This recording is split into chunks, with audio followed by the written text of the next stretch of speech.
right. Hello, everyone, and welcome to podcast 128 of the Dear Herbalist podcast titled The Seasons Within. If you are new here, you're most certainly welcome. And if you are a returning listener, thank you so much for returning and continuing to listen to this podcast. I appreciate it. Now, what I found is that not everybody that listens to my podcast subscribes.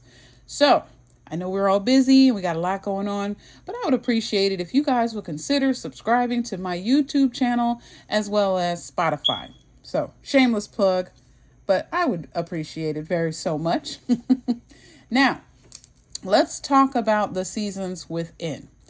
We often talk about the seasons in terms of weather, harvest, and planting schedules. But just like the gardens we tend to, we have seasons on the inside of us, natural rhythms of energy, creativity, as well as productivity. And some days we're blooming, some ideas are spilling out faster than we can write them down, and then other days it's just bare branches and we wondering if spring will ever return. The problem is most of us try to live in a perpetual summer, constant growth, constant output, constant productivity. But nature just doesn't work that way, and neither do we. So let's talk about why we have inner seasons. I'm going to start off with the science for a moment, and I've told people before, I really truly believe this. I am the child of science as well as traditional herbal medicine. I'm kind of like the merger of those two. So I'm going to start with the science for a moment because cycles aren't just poetic, they're actually biological. Our circadian rhythms influence our daily rise and fall of alertness. Our ultradian rhythms, those 90 to 120 minute energy cycles, they affect our focus. And then there are seasonal rhythms, and this is the shifts in our hormones, our mood, and metabolism, and these are influenced by light, temperature, and our interaction with the world around us. Even our creativity follows these cycles. Researchers have found that idea generation and motivation tend to rise and fall in patterns. And what this means is that a creative winter isn't a flaw, it's a natural and even necessary part of the process. So let's talk about the 4 inner seasons. And I like to think of our inner cycles of our bodies in 4 seasons. Helps me better to understand it as well. Let's start off with the spring. The spring is a time of new ideas and fresh starts. This is when you're experimenting with new formulas, planting the seeds of a course, or brainstorming offerings for your herbal business. Summer. Summer is full bloom. This is high energy, long days. Everything feels possible. Anything feels possible. Nothing feels impossible.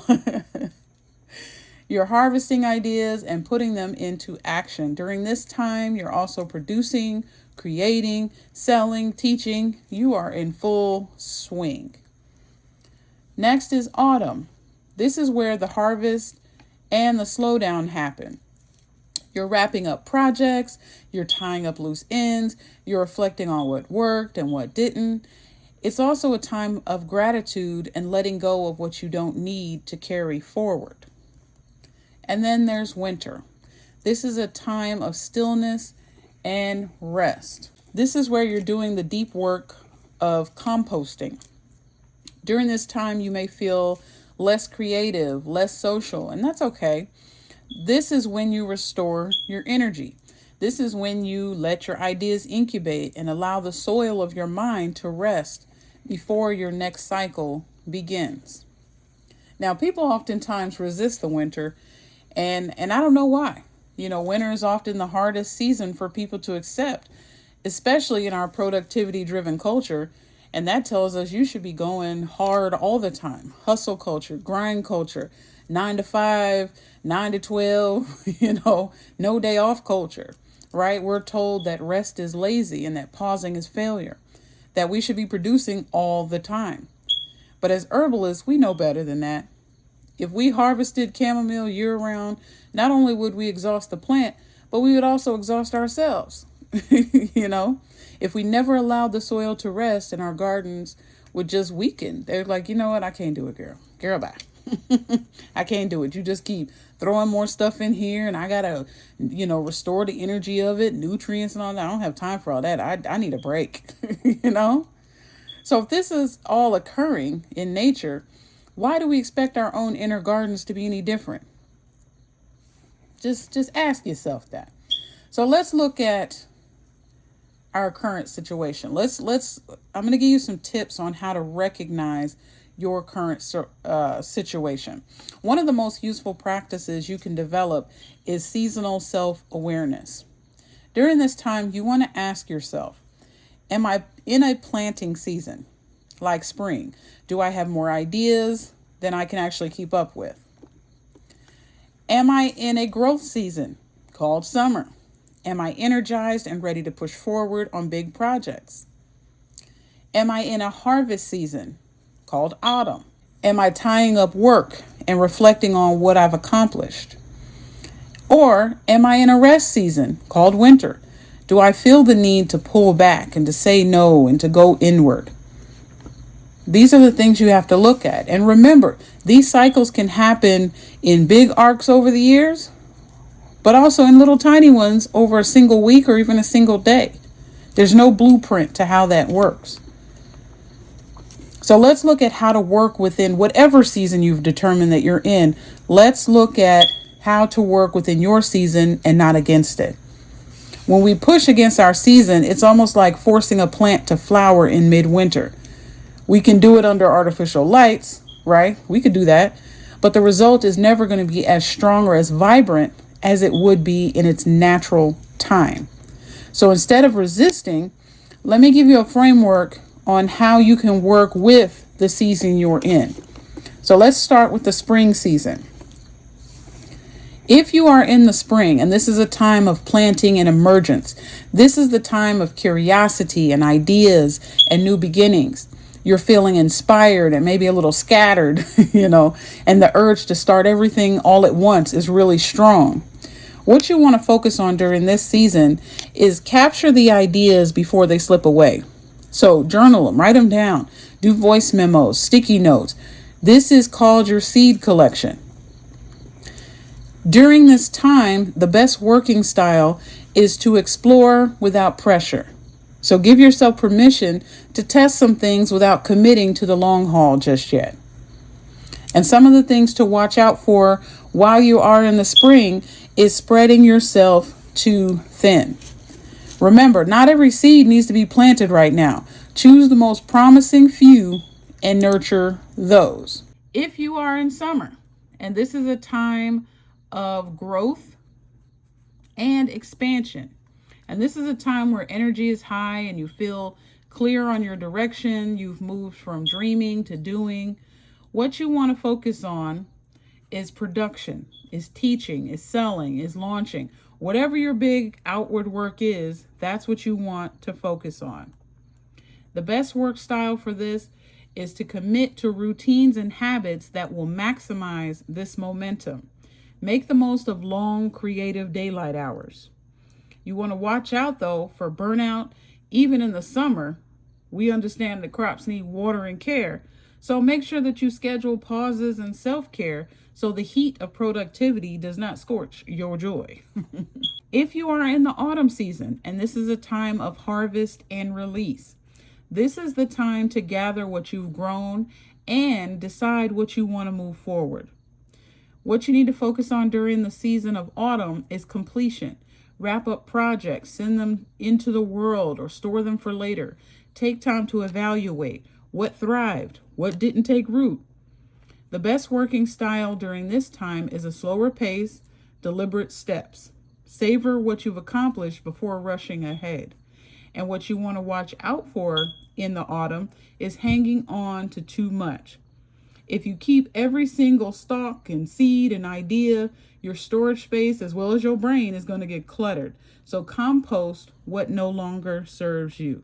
Move it forward, move it on, or get rid of it.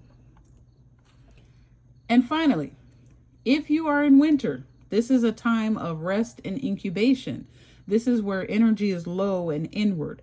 You may feel less social, less creative, but this is your root growing time. So during this time, you want to focus on rest, reflection, deep learning, and slow creative incubation. This is a great time for behind the scenes work of organizing and cleaning and planning, all the stuff we enjoy. And the best work style for the winter season is short, gentle bursts of activities followed by generous rest. Trust that your energy will return in due time. And some things that you need to watch out for during your winter season is feeling guilty for slowing down. Remember, nothing in nature blooms all year, and you were not meant to do that either. So do not put that type of pressure on yourself. The reality is that you might be in different seasons in different areas of your life. You know, your herbal business might be in summer, but your personal life might be in winter. Your creative energy could be autumn, while your physical energy is in spring. Learning to read these layers and adjust your expectations accordingly is the key to sustainable growth. And make sure, just as a side note, that the expectations that you have, if they are of your own, that they are realistic. If they are somebody else's expectations of you, you have to let that go. So instead of demanding that every part of you be in full bloom at all time, honor the patchwork of the seasons you're carrying. Tend each one with the care it needs right now. So, just started, why is all this information important? Why is this important? Why am I talking about this as an herbalist on this podcast? The reality is that understanding your inner seasons isn't just a feel-good metaphor. It's actually a strategy for sustainable living and working, especially for herbalists. The reason why this knowledge is important is because it, one, prevents burnout. And this is when you recognize a winter season, you can choose to rest before exhaustion forces you to. Number two, it boosts productivity. This type of knowledge shows you how to work with your natural cycles, meaning that you can get more done in less time because you're moving with your energy and not against it. Another reason why this knowledge is important is because it improves creativity. Giving your ideas time to germinate in spring and compost in winter leads to richer, more inspired work. This knowledge is also important because it honors your humanity. Just like plants, you have natural ebbs and flows too. Accepting that removes guilt and helps you to live more in tune with yourself, which a lot of people really don't understand how to do that. And that may be another podcast going forward.